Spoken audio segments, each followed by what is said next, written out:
어서오세요. 책벗 인생입니다. 오늘은 꽤 많고 익살스러운 암행어사 박문수의 또 다른 모습을 담은 옛 이야기로 웃음과 감동이 함께하는 박문수 전을 연속 4편 전해드립니다. 끝까지 함께 해주시고 구독과 좋아요로 응원 부탁드립니다.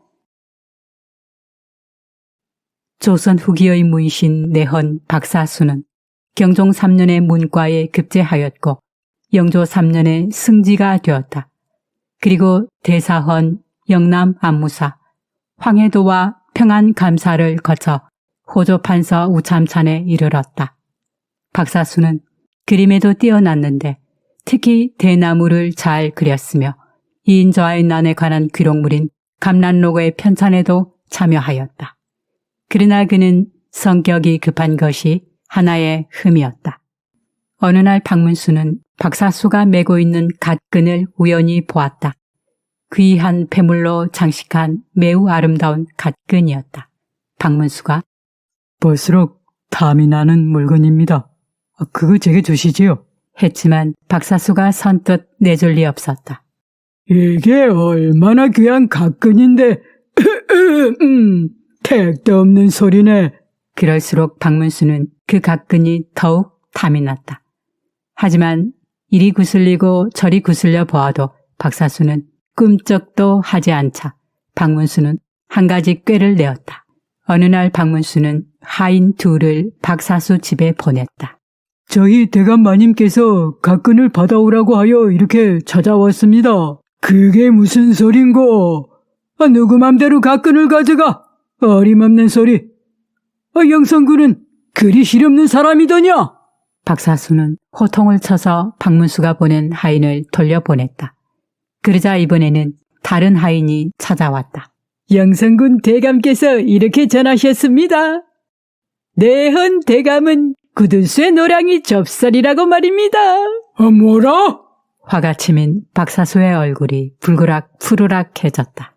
박문수의 하인 2명이 찾아와서는 박문수가 미리 일러준 대로 한 사람은 얼으며 사정하였고 다른 사람은 오히려 화를 내게 하였다.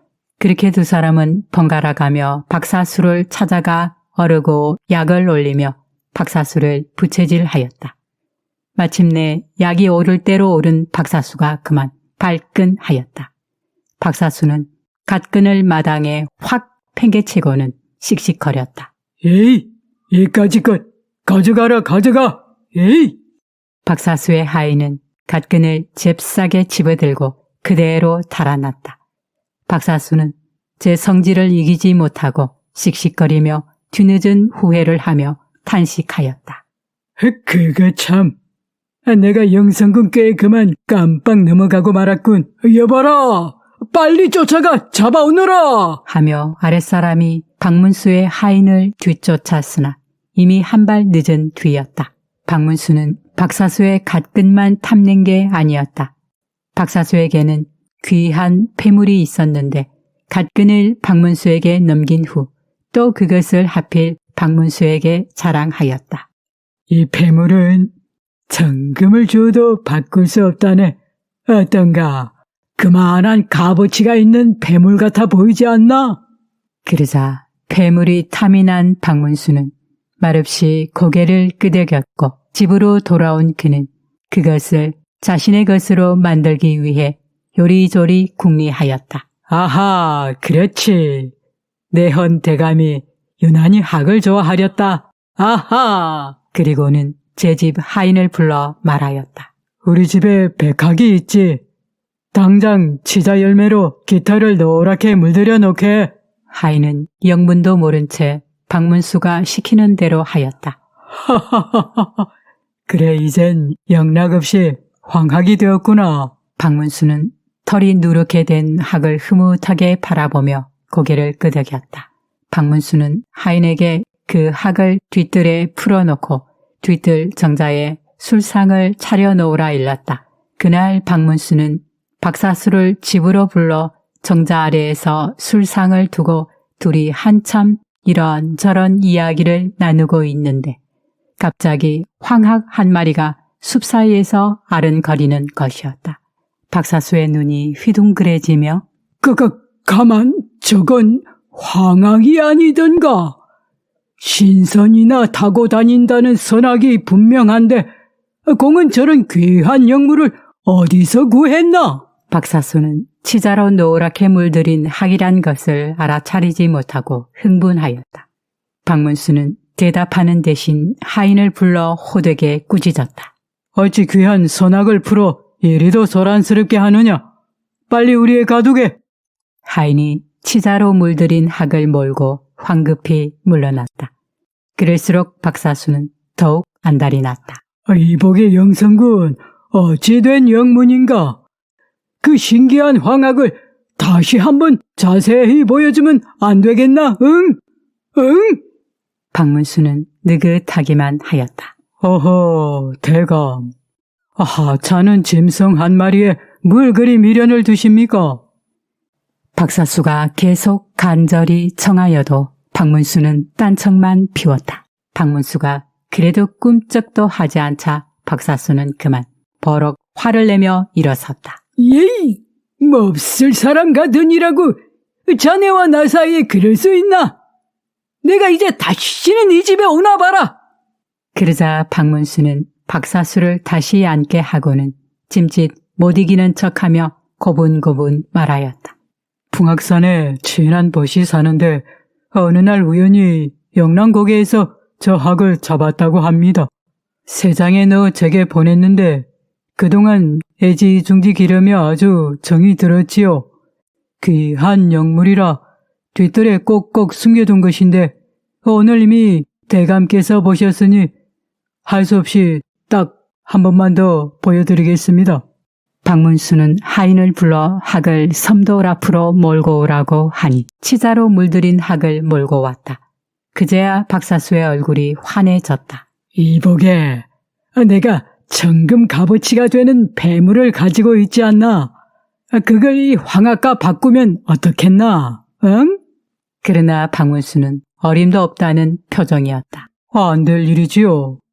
신선이나 기르는 황학을 어찌 그깟 폐물과 바꾸겠습니까? 성격이 급한 박사수는 눈앞에 자꾸 황학이 어른거려 마음이 다급해졌다.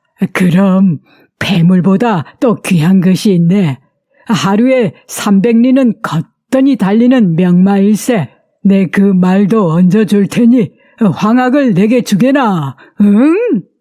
그러자 박문수는 요리조리 또 딴청만 피우며 대꾸하지 않자 이번에는 약이 오를 대로 오른 박사수가 그만 자리를 박차고 일어났다. 예이, 그래, 관두게. 그만 됐네. 간둬. 잔뜩 화가 난 박사수가 서둘러 돌아가려 하자 박문수는 그제야 박사수를 잡아 끌며 말했다. 아이고 대감, 고정하시지요. 제가 비록 선악을 내드리는 것이 영 아쉽고 내키지 않지만 뭐 어쩌겠습니까? 저 학 한 마리 때문에 대감과 저의 의리를 끊을 수는 없는 일이지요.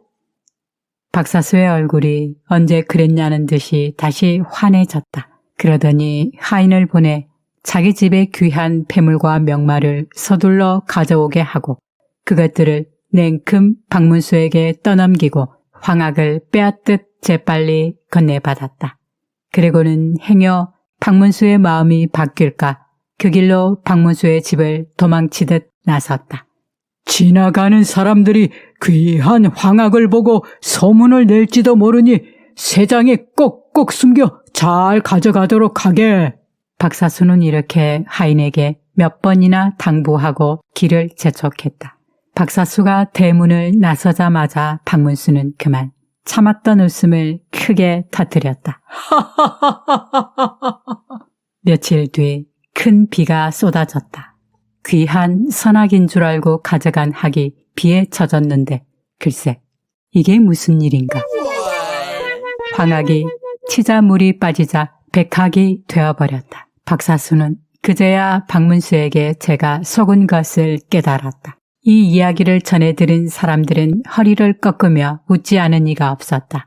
박문수는 이렇게 익살스럽고 꾀가 많아 이런 일을 곧잘 잘 꾸며내었다고 한다. 어느 날 박문수가 한가로이 머물고 있을 때 가난하고 늙은 먼 친척이 박문수를 찾아와 푸념하였다.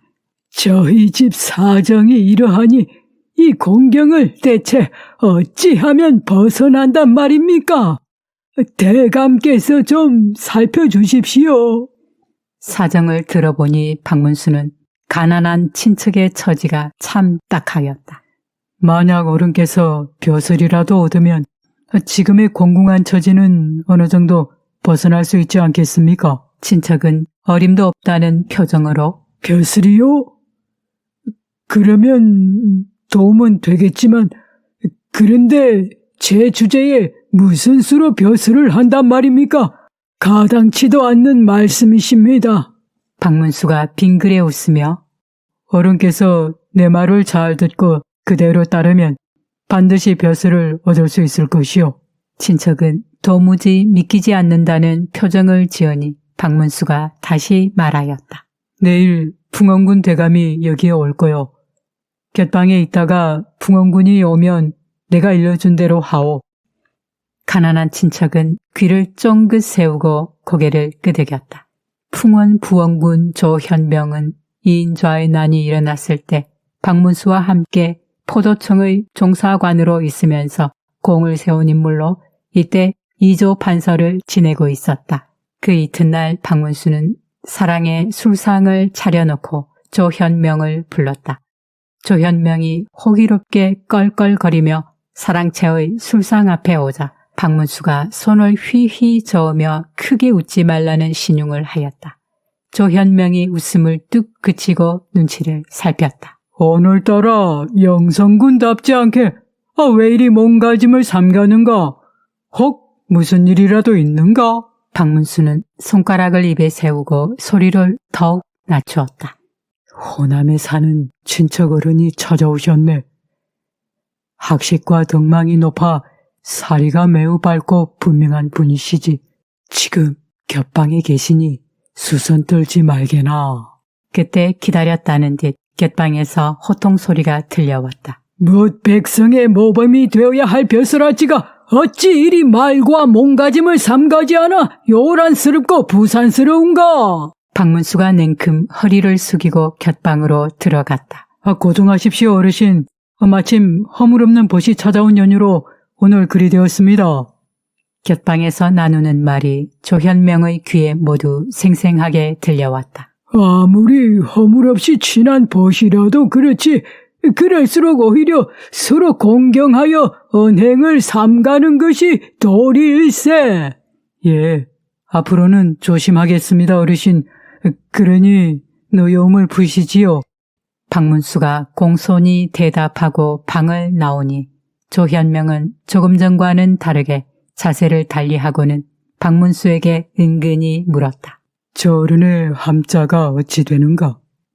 그러자 박문수가 소리를 낮춰 친척의 이름과 사는 곳을 알려주었다. 그러자 조현명이 고개를 끄덕이더니 처음 사랑에 들어설 때와는 사뭇 다르게 곁방의 눈치를 살피며 머무는 동안 조심하였다. 조현명이 돌아가자 박문수는 늙은 친척에게 말하였다. 이제 곧 무슨 벼슬이든지 얻게 될 것입니다. 그러니 조금이나마 어르신의 근심을 들었으면 좋겠네요. 며칠이 지나자 과연 가난하고 늙은 친척에게 감역이라는 벼슬이 내렸다. 조현명은 박문수의 집에서 겪고 들은 일로 박문수의 먼 친척의 품행을 이미 알아보았으므로 그 자리를 맡길만 하다고 판단한 것이었다. 비가 추적추적 내리는 어느 오후에 어떤 벼슬아치의 행차가 있었다. 가마 위에는 빗줄기를 막기 위한 삿갓을 씌우고 있었는데 안에는 유난히 키가 작아 보이는 한 사람이 타고 있었다. 가마꾼의 빠른 발걸음과 가마를 호위하는 사람들의 위세로 보아 지체 높은 벼슬아치임이 분명하였다. 가마 앞에 선 호위꾼들이 길 가는 사람들을 휘휘 내몰며 꾸짖으니 다들 화들짝 놀라 길가로 물러섰다. 그때 맞은편에서 새파랗게 젊은 선비가 나귀를 타고 오고 있었다. 젊은 선비는 호위꾼들의 위세에도 아랑곳하지 않고 느릿느릿 나귀를 몰았다. 그리고는 일부러 가마 앞을 떡하니 막아서는 듯 하였다. 그 바람에 가마꾼들이 발걸음을 뚝 멈추었고 호위꾼들의 인상이 험악해졌다. 저놈이 어느 행차라고 버르장머리 없이 막아선단 말이냐? 웬 놈이냐? 냉큼 물러서지 못하고. 그런데도 나귀를 탄 선비는 느긋하기만 하였다. 그다지 바쁠 것도 두려울 것도 없다는 듯 가마 앞에서 어물거렸다. 비켜 서거라! 명곡대감 행차시다! 그러자 겁을 먹고 길가로 물러나 있던 행인들이 웅성거렸다. 명곡 최석정 대감이라고. 아하, 명곡 최석정 대감. 가마에 탄 유난히 키가 짝달막한 벼슬아치는 바로 숙종 때의 재상 최석정이었다. 최석정은 17세에 초시 장원을 하고 현종 12년인 1671년에 문과에 급제하면서 관직 생활을 시작했다. 우의정, 좌의정, 영의정을 모두 지냈으며 성리학은 물론 명나라에서 일어난 양명학에도 두루 밝았고 조선 역대 임금의 업적을 담은 국조보감 속편 등 여러 서적을 편찬하였다. 최석정은 오늘날 국무총리에 해당하는 영의정만 8번을 지냈으니 말 그대로 엘리트 정치인 관료의 삶을 살았다고 할 수 있는데 그는 이러한 관료의 삶을 살면서 또한 수학 분야에서 큰 업적을 남기기도 하였다. 가마 호위꾼들이 젊은 선비를 나귀에서 끌어내려 잡아왔다. 가마 위의 최석정은 태연하고 호기롭게 행차를 가로막아선 새파랗게 젊은 선비를 굽어보며 물었다. 어디 사는 누군가? 젊고 앳된 선비는 두려운 기색도 없이 꿋꿋하고 정중하게 대답하였다. 회현방에 사는 박문수라고 하옵니다. 그래, 어찌하여 이 바쁜 행차를 막았느냐? 박문수가 고개를 들며 말했다. 이 가마가 정승대감의 행차인 줄 알았으면 감히 어찌 길을 막았겠습니까? 또한 여럿이 가마를 호위하고 또 가마가 삿갓에 가려있어 소인은 대감의 행차인 줄 꿈에도 몰랐습니다. 용서하십시오. 박문수는 한치의 거리낌 없이 능청스레 말하였다. 어허, 여런 맹랑한 놈 좀 보게. 그래도 그렇지 삿갓 때문에 내가 보이지 않았다니. 이놈이 내가 작달막하다고 아예 작정하고 놀리고 있구먼. 최석정의 입가에 희미한 웃음이 감돌며 요 맹랑한 선비가 궁금해진 최석정이 물었다. 그래. 회현방에 박문수라고 했겠다. 대체 무엇하는 위인인고? 예, 소인은 아직 별로 내세울 것 없는 한량에 지나지 않습니다. 하오나 대감께서 지으신 하락변수는 달달 외고 있습니다. 하락변수는 최석정이 구수략에 소개해 놓은 수식으로 그에 따르면 숫자를 위아래 옆으로 그리고 대각으로 더해도 그 합은 언제나 똑같게 된다. 아, 그 책을 보았단 말이지. 예, 그 책에서 더하고 빼고 곱하고 나누는 숫자의 오묘한 이치를 소생이 엿본 듯합니다. 더구나 그 많은 하락변수의 꼼꼼함과 기발함에 소인이 탐복했지요. 어리석은 소생에게 그 이치를 깨우쳐 주신 대감을 이렇게 배우니 캄캄한 제 마음이 밝은 등불을 마주한 듯 아주 기쁩니다. 그러면서 박문수가 신이 나서 하락변수를 읊으니 최석정은 고개를 끄덕이며 잠자코 듣고 있었다. 아무래도 젊은 선비가 가마를 막은 것은 우연이 아님이 분명하다는 생각에 최석정은 박문수에게 이것저것 한참을 더 물었다. 젊은 선비 박문수는 겁도 없이 재상의 행차를 막고는 늙은 재상을 놀리기까지 한 것이다. 하지만 최석정은 박문수의 거리낌 없이 능청스러운 배포를 높이사 너그러이 받아넘기고 질책도 하지 않으며 놓아주라 하였다고 한다. 경종이 즉위한 지 4년 만에 세상을 뜨고 뒤를 이어 연인군이 왕위에 오르자 조정이 온통 소론 세상이었던 것이 다시 연인군을 지지한 세력인 노론의 세상이 되었다. 새로 즉위한 영조는 그동안 노론과 소론이 벌인 반목과 다툼, 반대파를 죽음으로 몰아넣은 끔찍한 일들을 소상히 잘 알고 있었다. 그러므로 노론, 소론 가리지 않고 신하를 고루 등용하는 이른바 탕평책을 펼쳤다. 당쟁을 막고 정치 세력의 균형을 꾀하려는 정책이 시행된 것이다. 다시 조정으로 돌아온 노론은 억울하게 죽은 사대신의 명예를 회복해달라고 하였다. 특히 조태제의 죽음을 아쉬워하는 이가 많았다. 이우당 조태제 일가는 원래 소론 쪽이었다.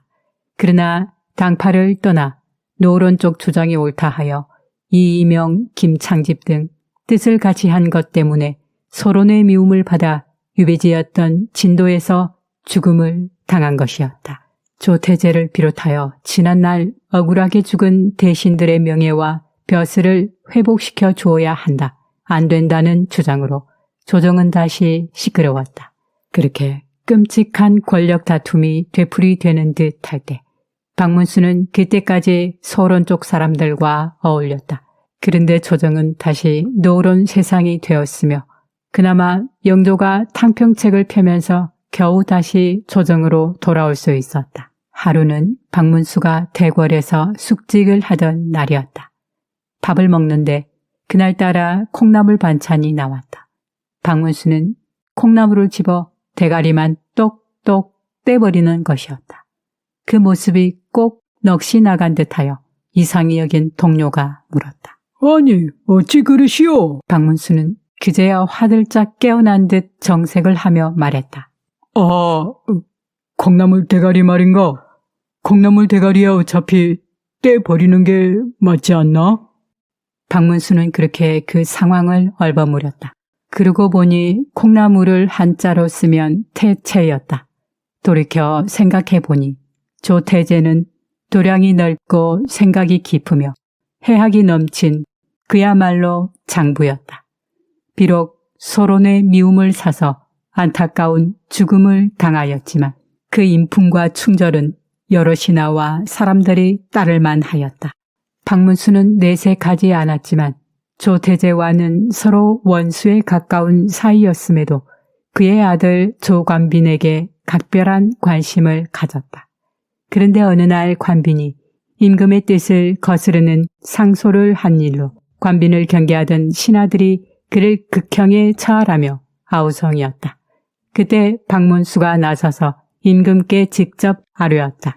관빈이 대역죄를 지었다면 마땅히 목을 베어야 할 것입니다. 하오나 지금의 꼬투리가 되는 일쯤은 죽일 만한 죄가 되지 않사옵니다. 그러자 임금이 물었다. 아니, 관빈은 경의 원수가 아니었소. 관빈이 소론의 반대파가 아니냐는 임금의 질문에 박문수가 다시 아뢰었다. 서로 생각과 입장이 달라 일순간에 원수가 될 수는 있으나 사사로운 일로 나란 일에 대한 큰 판단을 그르칠 수는 없사옵니다. 전하께서 기어코 관빈을 없애시려면 바라건대 차라리 박문수의 원수를 갚기 위해 죽이시겠다고 나라 안팎에 직접 보고를 하시고 하옵소서. 임금은 크게 느낀 바가 있어 고개를 끄덕였다. 경이 그렇게 말하니 조관빈의 죄상을 다시 한번 살피도록 하겠소. 공사를 엄격히 구별하고 정확한 판결을 바라는 박문수의 성품에 임금은 크게 감동하며 조관빈의 죄를 용서하였고 결국 관빈은 죽음을 면할 수 있었다. 훗날 조관빈은 판서에까지 올랐다. 세월이 흐른 어느 날 조관빈이 세상을 뜨자 박문수가 그 상가를 찾아갔다. 내가 이 집과는 대대로 원수 사이일 수는 있으나 돌아가신 분과 나란 일을 함께 맡아 한 인연이 있네. 그런 동료로서의 예정이 남아있는 분이 눈을 감으셨는데 내가 어찌 거걸하지 않을 수 있나 하여 이렇게 청하는 것이라고 가서 전해주게. 관빈의 아들은 그 말을 전해 듣고 직접 나와서 맞이하지는 않았지만 돌아가신 아버지 앞에서 박문수가 곧 가는 것을 허락하였다. 박문수는 아주 친한 벗이 죽은 것처럼 구슬피 곡을 하였다. 그런데 곡을 마치고 나서 박문수는 아랫사람에게 말하였다. 저 관을 내오게. 내가 저 관 안을 좀 봐야겠네. 화들짝 놀란 사람들이 관빈의 아들에게 쪼르르 달려가 전하니 관빈의 아들은 태연히 고개를 끄덕였다. 걱정하지 마라. 박공이 우리 집과 원수이긴 하나 돌아가신 아버님을 욕보일 분은 아니시다. 응당 무슨 곡절이 있을 게야. 라며 오히려 사람들을 안정시키고 박문수가 하는 대로 두라고 하였다. 머뭇거리던 하인들이 결국 관빈의 관을 번쩍 들어 뜰로 내왔다. 박문수는 관빈의 관을 이리저리 꼼꼼하게 살피다가 말하였다. 관을 열고 위쪽 덮개 쪽 너를 잘라보게. 하인들이 어리둥절해하며 시키는 대로 하였다. 그러자 널 속에서 무엇인가 턱 하고 걸리는 게 있었다. 그 속에는 한치쯤 되는 부러진 낫 끝이 들어있었다. 나무를 벨 때 낫날이 부러져 나무에 박힌 것이다. 겉으로 보기엔 아무 표시가 나질 않아 목수가 그것도 모르고 몇 년이 지난 뒤 낫날이 박힌 그대로 관을 짠 것이다. 박문수가 관을 짠 목수를 불러 크게 꾸짖었다. 이는 한나라 중신의 관이다. 그런데 내 놈은 나무에 낱날이 박힌 것도 제대로 살피지 않은 채 관을 짰으니 이랬어야 돌아가신 분이 어찌 마음 편히 쉴 수 있겠느냐? 내 놈의 마음 씀씀이가 이랬어야 되겠느냐? 그리하여 박문수는 다시 관을 짜게 하였고 장례를 무사히 치르게 해주었다. 이 일로 두 집안이 드러나게 어울리지는 않았지만 어려움이 있으면 서로 나서서 힘껏 도와주었다고 한다. 어떤 일을 하다 보면 상대방과 서로 의견이나 입장이 달라 적대적인 관계에 놓이기도 합니다. 그러나 공적인 관계에서 발생한 대립은 그 내부에서 해결책을 찾고 또 좋은 방향으로 끌고 가야 함은 물론이고 사사로운 감정을 앞세워 서로를 비방하고 흠집내는 일은 결코 바람직하지 않을 것입니다. 마지막 이야기에서 비록 원수였으나 공적인 관계임을 직시하여 개인적인 감정에 사로잡혀 상대를 위험에 빠뜨리지 않고 오히려 상대를 존중하고 서로를 성장시켜 나가는 동료로서 대했던 어사 박문수의 태도는 오늘날 우리도 한 번쯤 되새겨 봐야 할 덕목이 아닌가 합니다. 첫 번째 내용으로 비록 부정의 방법이긴 하나 성격이 급한 박사수를 잘 파악하여 그것을 이용해 자신이 원하는 것들을 결국 쟁취하고 마는 의사 박문수의 익살스러운 행동은 잔잔한 웃음을 주기도 했습니다. 이야기에서 박문수라는 인물이 의사로서 공경에 처한 민초를 돕는 긍정의 박문수가 있는가 하면 또 오늘 내용 중에는 친척이 벼슬을 받게 돕고 또 벼슬아치들을 놀리고 속이는 부정의 인물인 의사 박문수도 있었습니다. 이는 대중의 관심과 인기를 끌었던 의사 박문수 구전 설화와는 사뭇 다른 느낌이기도 합니다만 오히려 억지로 꿰지 않는 박문수의 다양한 모습, 자연스러운 인간미가 우리들 가슴에 남아 공감을 불러일으키며 희망이 되어줄 것이라는 것이 저의 생각입니다. 오늘 이야기는 여기까지입니다. 즐거운 시간 되셨길 바라면서 저는 이만 물러가겠습니다. 더 좋은 영상으로 또 찾아뵙겠습니다. 시청해 주셔서 감사합니다. 책벗 인생이었습니다.